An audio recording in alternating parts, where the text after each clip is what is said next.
পাদদেশে অবস্থিত প্রকৃতিকন্যা জাফলং এক অপরূপ প্রাকৃতিক সৌন্দর্যের লীলাভূমি। বর্ষাকাল জাফলং ভ্রমণের উপযুক্ত সময় হলেও শীতকালের জাফলং কম আকর্ষণীয় নয়।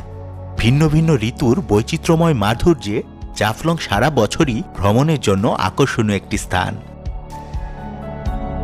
সীমান্তের ওপারে সারি সারি পাহাড়, দূরের ডাউকি শহর, বর্ষায় প্রবাহমান জলপ্রপাত, পিয়াইন নদীতে পাথরের সন্ধানে শত শত নৌকার আনাগোনা, শীতে স্বচ্ছ নীলাভ জল, সবকিছুই মুগ্ধ করার মতো।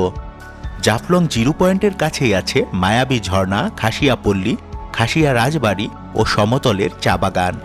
এই সবকিছুই একদিনে ঘুরে দেখা যায় খুব সহজেই। জাফলং যাবার পথের পাশেই আছে শাহপরান রহমতুল্লাহ আলাইহের মাজার, আগুন পাহাড়, লালাখাল, শাপলার রাজ্য ডিবির হাওর, শ্রীপুর চা বাগান ও তামাবিল জিরো পয়েন্ট। চাইলে জাফলং দেখার পাশাপাশি এই জায়গাগুলোও ঘুরে দেখতে পারবেন।